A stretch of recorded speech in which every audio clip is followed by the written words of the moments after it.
मग ठीक आहे, त्यांचा तो प्रश्न आहे. माझं म्हणणं एवढंच आहे की मुख्य मुद्दा काय आहे, मनुस्मृतीचा चंचू प्रवेश आपल्या शालेय अभ्यासक्रमात होता कामा नये. त्याच्यावर थ्रस्ट द्या ना, त्याचा निषेध करा, त्याचा विरोध करा. आणि हरकत नाही, तुमचं ते विरोधक आहेत आपल्या काय जितेंद्र आव्हाड, तर करा त्यांचा निषेध, आमचं काय म्हणणं नाही. परंतु पहिल्यांदा त्या मनुस्मृती आमच्या ह्याच्यात नको, शालेय अभ्यासक्रमामध्ये हे सांगा, त्या मनुस्मृती ती जाळा जी बाबासाहेब आंबेडकरांनी जाळली.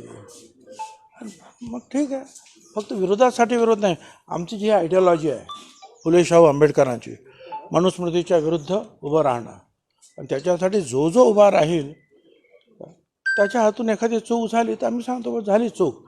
परंतु इथून जर मनुष्य जर मुंबईवरून तो तिकडे गेलेला आहे कुठे त्या चौदार तळ्यावर, आणि त्याच्यावर ते सुवर्णनाथ चिटणीसचे जे आहेत नातू पण आहेत तिथे, आणि त्याच्यामध्ये चुकून ते झालं.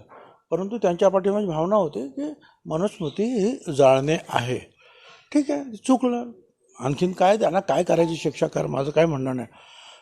तो अधिकार कधी येतो तुम्हाला, ज्या वेळेला तुम्ही मनुस्मृतीच्या विरुद्ध भूमिका घ्याल त्यावेळेला, मनुस्मृती जेव्हा तुम्ही स्वतः जाळाल त्यावेळेला. धन्यवाद. साहेब, पण मागच्या 1-2 दिवसामध्ये आपण ज्या पद्धतीने वक्तव्य करतात, म्हणजे मनुस्मृतीचा विरोध असेल किंवा विधानसभेच्या जागांबाबतचे आपले जे वक्तव्य होते, आपण नाराज आहात. चला, मी नाराज बिराज काय नाही. मी फुले शाहू आंबेडकरांचा समता परिषदेचा पाईक आहे, आणि मी ह्या अशा गोष्टींमध्ये जे आहे मी स्पष्टपणे बोलतो. खोटं बोलणं मला जमत नाही. काय विरोधासाठी विरोध मी करू शकत नाही. राज्यसभेवर देखील अरे राज्यसभा वगैरे सोडावं, लोकसभेला मी सांगितलं की मला नको आहे म्हणून, तर राज्यसभेचं काय काय ते बघू ते. बरं, तुम्ही देणार असाल तर मला मग तुम्हालाच विचारतो, तुमच्यापैकी कोण देत आहे मला राज्यसभा, मग आपण चर्चा करू. चला साहेब, मराठा समाजाच्या ज्या योजना आहेत त्यांच्या प्रसिद्धीसाठी राज्य सरकारनं 26 कोटी रुपये. ठीक आहे, मी त्याचा तो दुभाषांशी वेगळं. आता आज अहिल्याबाई होळकरांना आपण आदरांजली अर्पण करणं हे तुमचं माझं पहिलं काम आहे.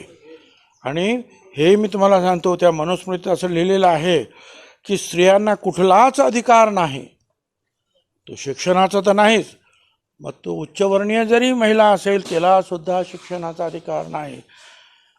ती पतीच्याच आज्ञेत राहिलं पाहिजे, ती स्वतंत्र राहू शकत नाही, स्वतंत्र धनसंचय करू शकत नाही. आता या पार्श्वभूमीवर आज अहिल्याबाई होळकरांचं कर्तृत्व जे आहे, आपण जे आहे त्याच्याबद्दल गोडवे गायचे आहेत की हे सगळं जे आहे मनुस्मृतीला बाजूला ठेवून आमची मग झाशीची राणी असेल, आमच्या जिजामाता असेल, सावित्रीबाई फुले असतील, अहिल्याबाई होळकर असतील, अगदी आतापर्यंत जे आहेत आमच्या ह्या ज्या इथं ज्या भगिनी आहेत राजकारणामध्ये आहेत त्या असतील, ह्या सगळ्यांनी जे आहे त्या मनुस्मृतीच्या विरुद्ध जाऊनच जे आहे ना या देशाची समाजाची सेवा केलेली आहे. साहेब, हे लक्षात ठेवा. आणि आता बाकीचं राहू द्या. अहिल्यादेवींचाच विषय होता साहेब.